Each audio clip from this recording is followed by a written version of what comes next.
Millionaire father sees a homeless woman on Christmas Eve. What she says changes his life forever. Christmas Eve.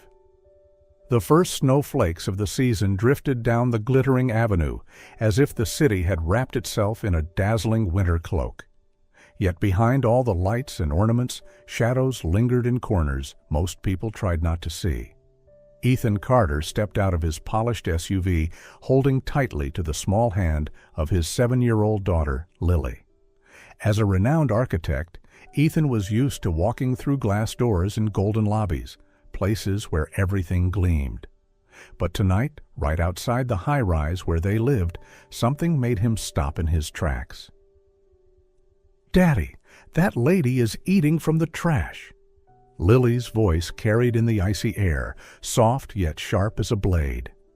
Ethan looked up, following the line of her tiny finger. By the dumpster under the falling snow, a frail figure bent low, desperately rummaging. Her movements were clumsy against the merciless December cold. A pang struck Ethan's chest. He tugged Lily's hand, intending to guide her straight inside, but his expensive shoes felt nailed to the frozen ground. The woman lifted her head. For a fleeting second, their eyes met through the snowfall. They weren't the eyes of a beggar. They were the eyes of someone who once had a life and had plummeted into ruin. Ethan's lungs constricted as if an invisible hand had seized them. "Stay here, Lily," he whispered. But before he could stop her, the little girl let go and darted toward the stranger. "Ma'am, the snow is heavy," Lily called, cheeks flushed from the cold. "Are you cold?" The woman froze. She straightened, and Ethan saw she was no older than him, perhaps 30. Her coat was torn, hair tangled, yet her posture carried a fragile dignity. "I'm fine, little one," she said, her voice low and refined, nothing like the street. "You should be inside where it's warm." "But so should you," Lily insisted, her wide eyes shining. "It's Christmas Eve." The woman closed her eyes as if Lily's words had pierced her like a knife to the heart. "Lily!" Ethan finally found his voice, hurrying forward. But by the time he reached them, the woman was already backing away, dragging a thin plastic bag with her. "Forgive me. I was leaving." She kept her gaze low, avoiding his eyes. "Wait!" The word escaped Ethan before he could stop it. "When was the last time you ate something hot?" Her grip tightened on the bag. Her shoulders trembled, whether from cold or humiliation he could not tell. "I don't need your charity." "It isn't charity," Ethan lied gently. "It's Christmas." Suddenly, Lily slipped on the ice, falling hard, her knee scraped and bleeding. Her sharp cry split the silence. The woman dropped instantly to her knees, pulling a surprisingly clean handkerchief from her pocket. With careful, practiced hands, she wiped the wound, steady despite her shaking. "It's just a scratch, sweetheart," she murmured, blowing softly on the cut. "Does it hurt?" "A little," Lily sobbed. "My mother once taught me a song to chase pain away. Want me to sing it?" Lily nodded. And so, in the frozen night, a gentle melody floated into the air. Her voice was clear, pure, perfect English, so soothing it made Ethan's skin prickle. As if touched by magic, Lily's tears subsided, her eyes fluttering closed in peace. Ethan stared at the woman. A drifter? No, something far more complicated. "What's your name?" Ethan asked when the tune faded. She hesitated, then whispered, "Grace Moreno." "Ethan Carter," he replied, extending his hand. "And this is Lily." She looked at his hand as if it were a blade. Finally, she took it. Her skin was icy cold, but her grip was firm. Golden light spilled from the lobby behind them, inviting. Ethan glanced at her, then at Lily, still clutching the woman's coat. "There's a fireplace inside, just until the snow stops." Grace shook her head. "I can't." "Why not, Daddy?" Lily asked at once. "Why can't she come in where it's warm?" The innocent question hung in the air, like an accusation. Grace bit her lip, her eyes flickering with something fragile. At last she sighed. Only until the snow stops," she whispered. As they stepped onto the stairs into the hall, Ethan noticed that Grace walked with careful poise, like someone familiar with refined spaces. And when they passed the bookshelf in the foyer, he saw her hesitate, her hungry eyes devouring the titles on the shelves. "You like books?" he asked. "I used to," she replied, and in those two words, Ethan heard an entire life lost. When Grace pulled back her hood, Ethan held his breath. Ash blonde hair, sharp cheekbones, green eyes that had seen too much pain. She was beautiful in a way that spoke of education, of a life before misfortune. Lily curled into Grace on the sofa in the hall, and the impossible happened. The little girl fell asleep in the arms of a complete stranger. Grace began softly humming that English song again, and Ethan realized he had never seen his daughter so peaceful. Never. "Who are you really?" he whispered. Grace looked at him over Lily's sleeping head, and for a moment he saw through every defense she had. "Someone who once had a life," she answered. "Someone who lost everything." Ethan pulled a business card from his wallet. "If ever you need anything." Grace accepted it, but didn't look. "I am not a charity case, Mr. Carter." "I know." And that was the truth. Whoever she was, this woman was no mere beggar. After they left, Grace remained alone in the hall for a while. She drew from her pocket a crumpled photograph and a yellowed newspaper clipping. In the foreground was a smiling man on a hospital bed. But behind him, blurred yet unmistakable, was Ethan Carter cutting a ribbon at an inauguration. Her hands began to tremble again. Fate had a cruel sense of humor. 3 days after the Christmas Eve encounter, Grace Torres stood before the towering glass building, the headquarters of Carter and Associates. Her hands trembled as she held the crumpled business card, this time not from the cold, but from the weight of the decision she was about to make. For Lily, she reminded herself. The child was the only sweetness in the nightmare that had lasted 8 months. The receptionist looked at her with barely concealed disdain. "Do you have an appointment with Mr. Carter?" "I am Grace Torres," she lied again, hating herself for it. "He told me if I ever needed anything, to come."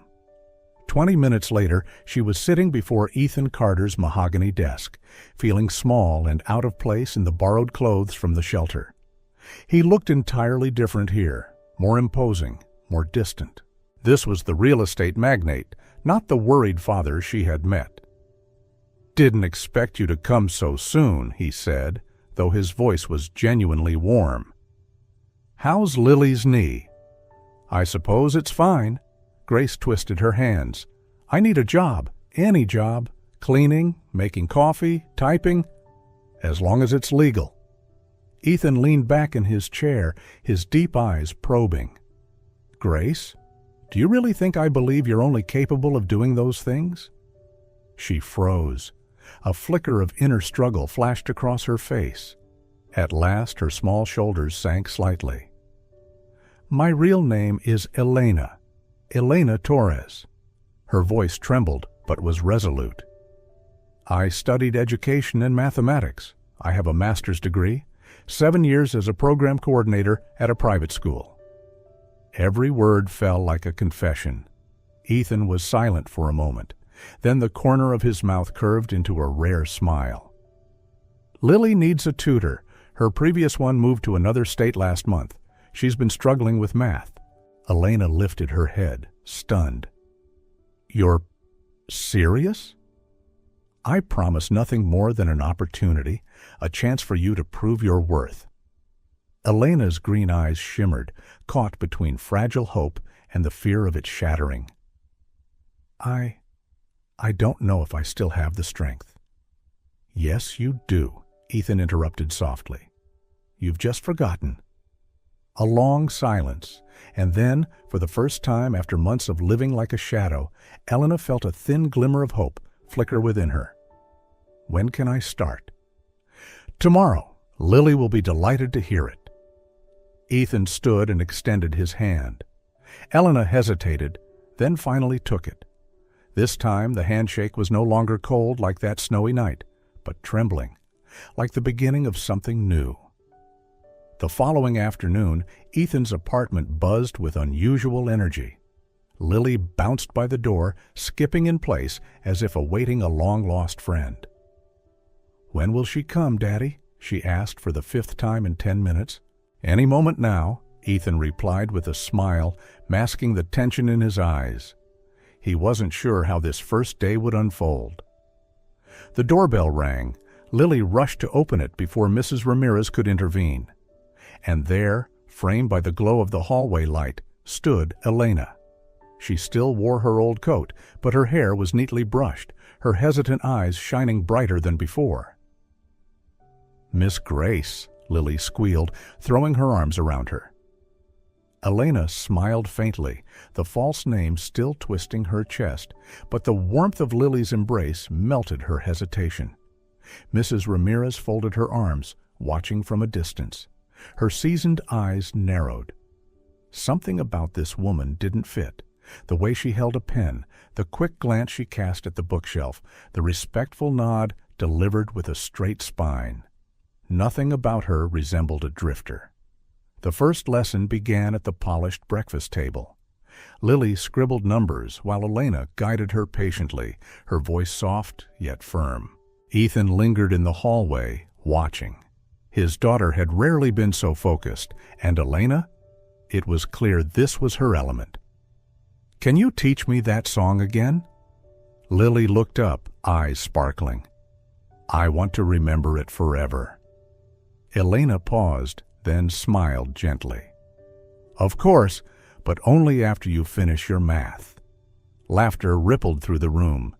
Even Mrs. Ramirez, trying to keep stern, allowed the corner of her lips to twitch upward. Yet her gaze on Elena remained quietly suspicious. Later that night, Lily lay fast asleep. Elena sat by her bed, reading The Little Prince. Her warm voice carried, "It is only with the heart that one can see rightly. What is essential is invisible to the eye." Ethan stood at the doorway, transfixed.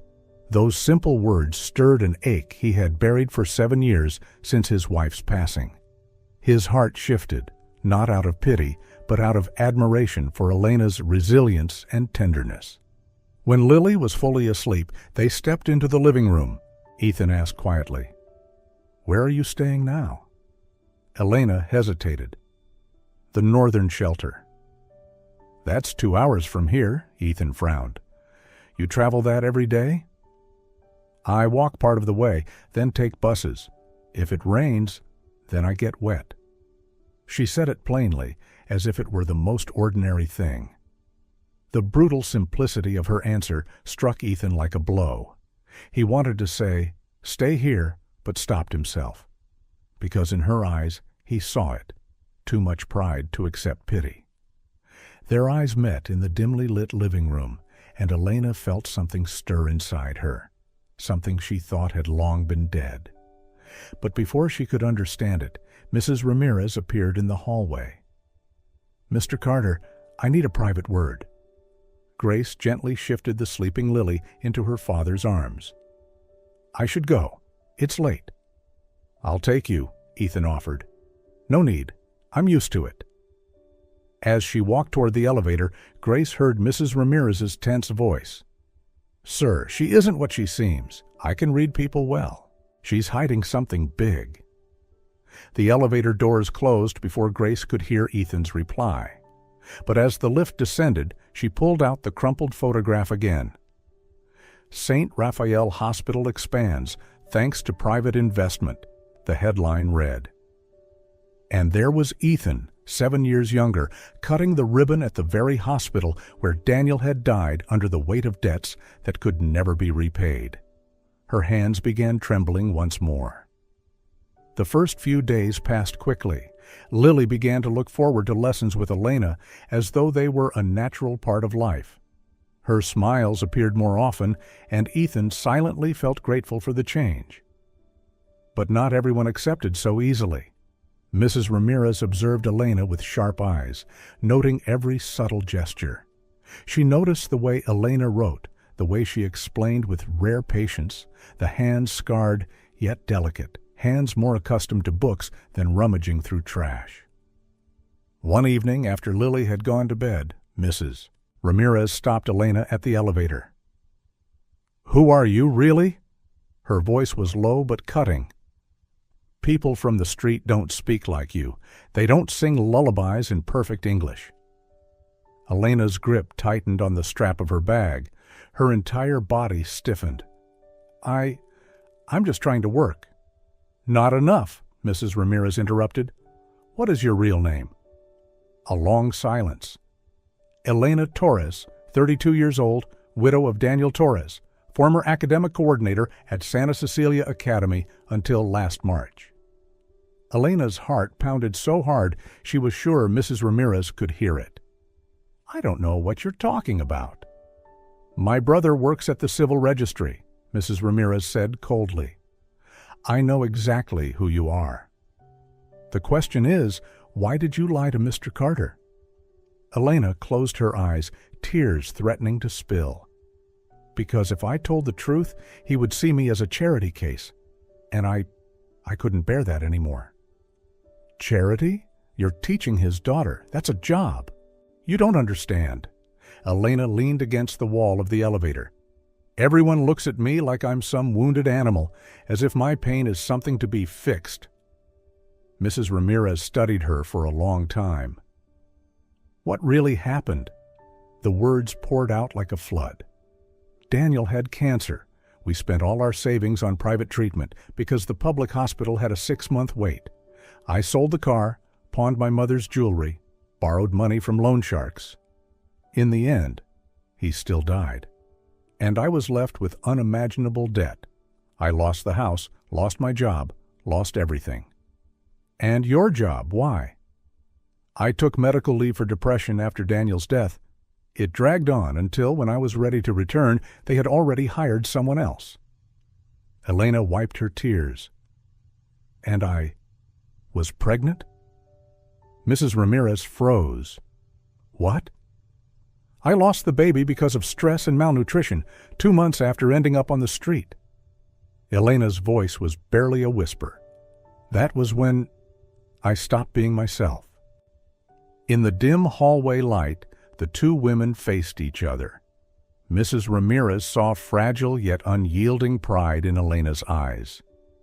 "Mrs. Ramirez, please," Elena pleaded as the elevator doors opened.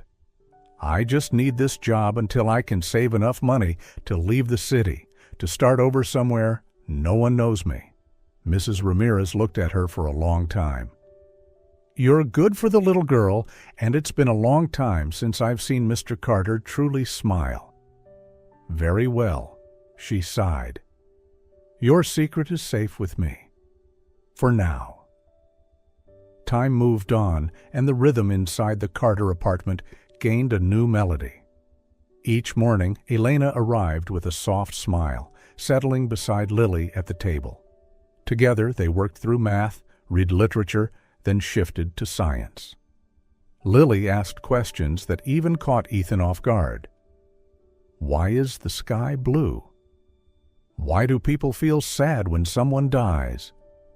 Elena answered each one with patience and tenderness, though sorrow sometimes flickered in her eyes. One Thursday afternoon, while working on a project about the cycle of life, Lily suddenly asked, "If my mom were still alive, would I be different now?"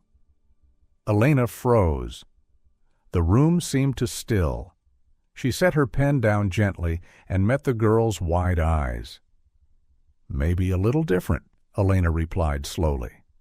"But one thing is certain. Your mom left behind the most precious gift, you." Lily's lips quivered, tears glistening. "Have you lost someone too?" "Yes," Elena whispered. "My husband. And a baby who never had the chance to be born." Silence draped the room. Lily reached out and held her hand. "Does it hurt?" At first it hurt like an endless scream, but over time it became a sad whisper, still there, but less suffocating. Elena offered a faint smile. And when someone listens, that whisper feels less lonely.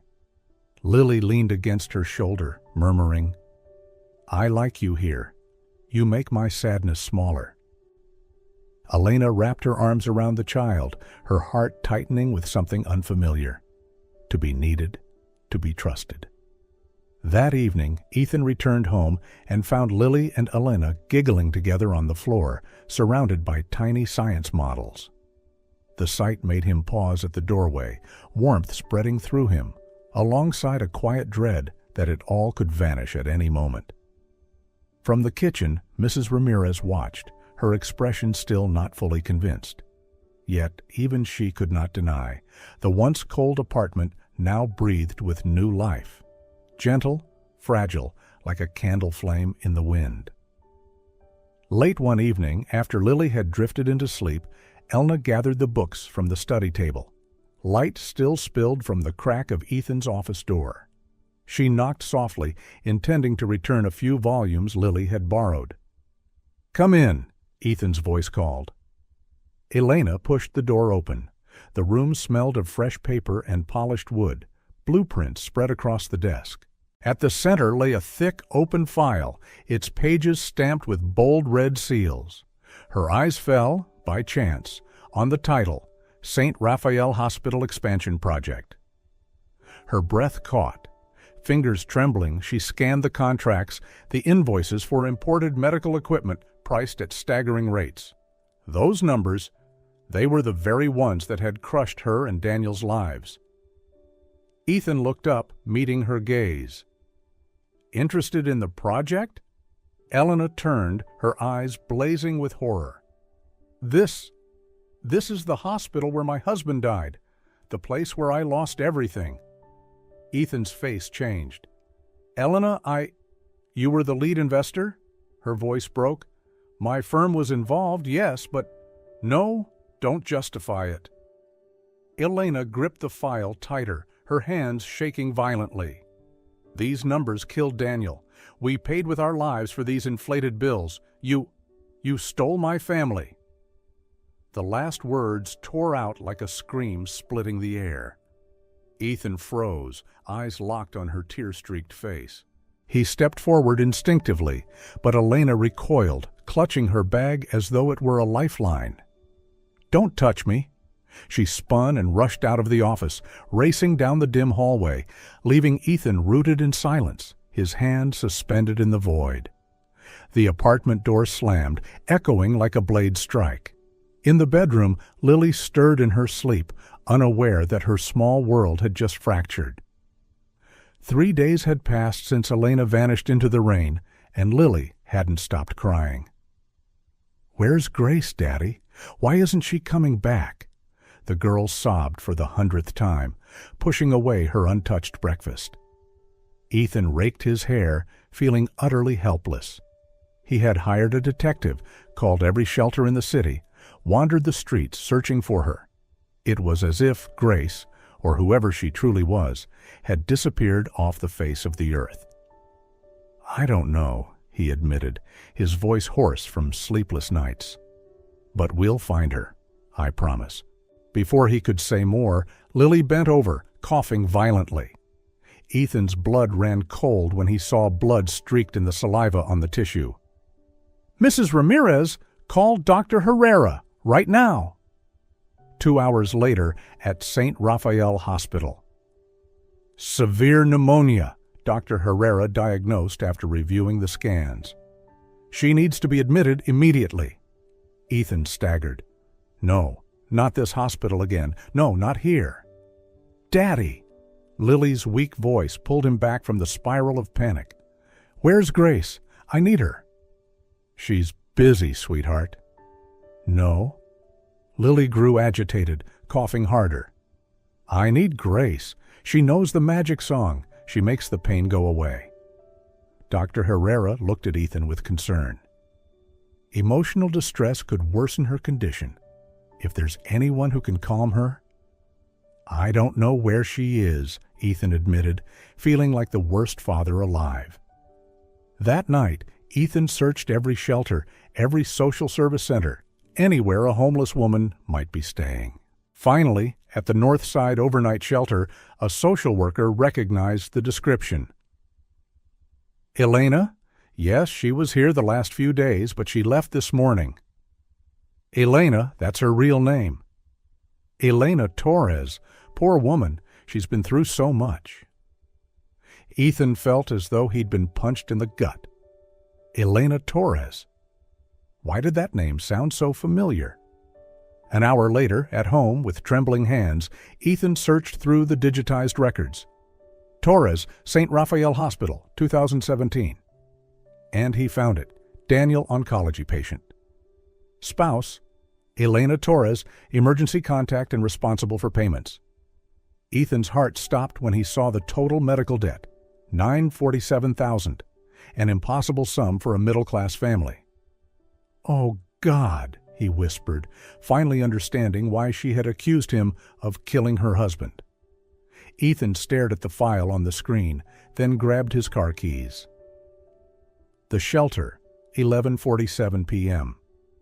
Please, Ethan begged the guard. My daughter is in the hospital. She needs to see Elena Torres. Sir, we already told you. She's gone. Gone where? You must know where she went.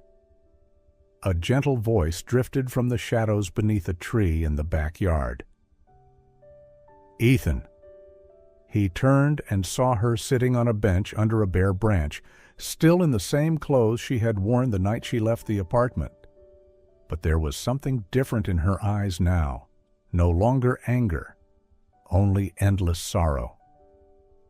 Elena, he said, moving slowly toward her, as though approaching a wounded creature that might bolt at any moment.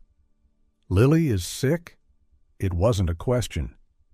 Pneumonia at St. Raphael Hospital. He saw her flinch. She's calling for you, won't let anyone else near. Elena closed her eyes. I can't go back there. Why not? Do you really have to ask me why? Her voice broke. That's the place where I lost everything, where my life turned into a nightmare.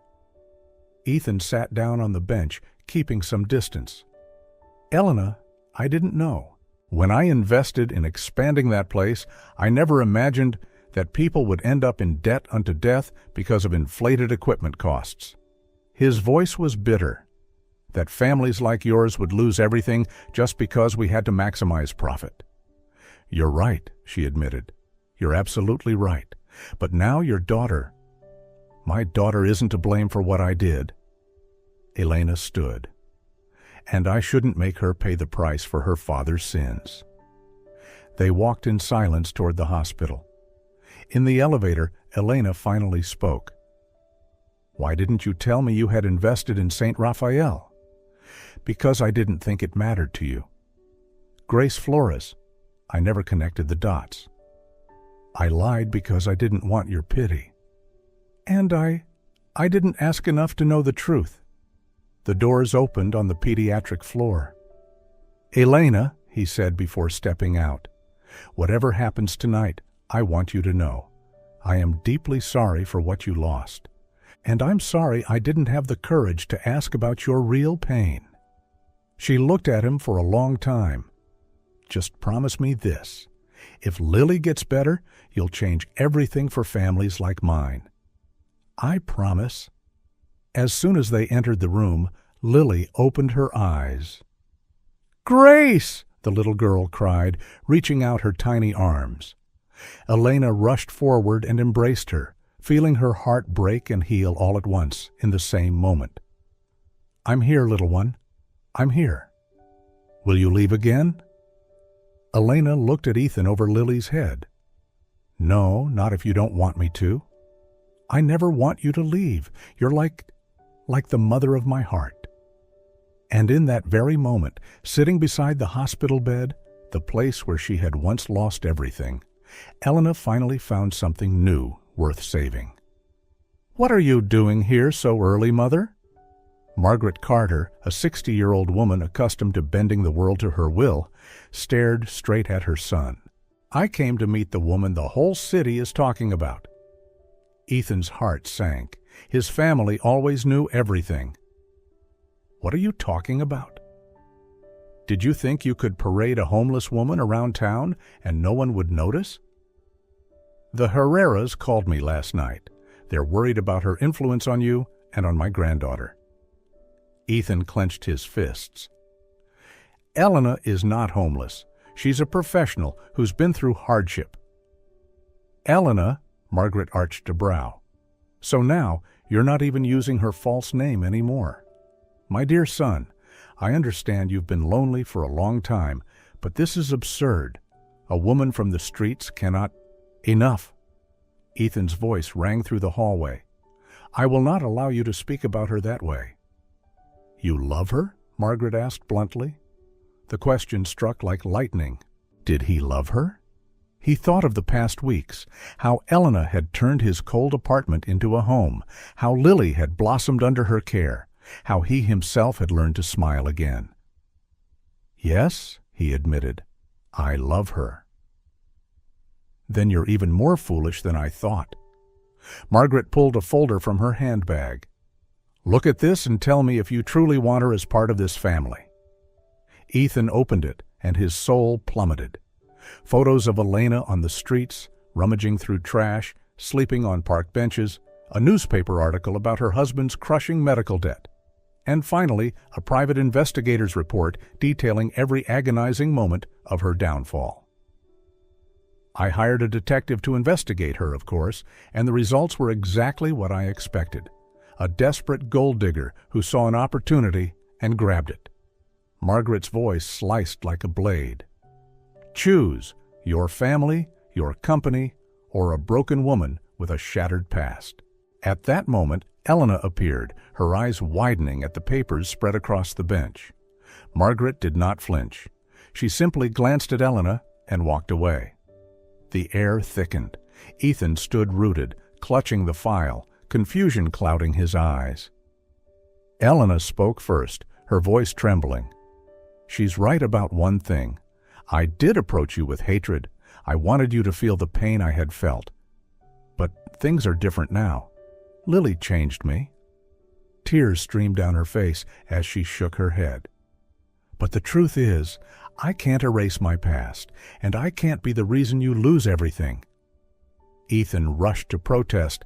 "Elena, I don't care about—" She cut him off, choking. "You might not care, but what about Lily? She deserves a world untouched by my shadows."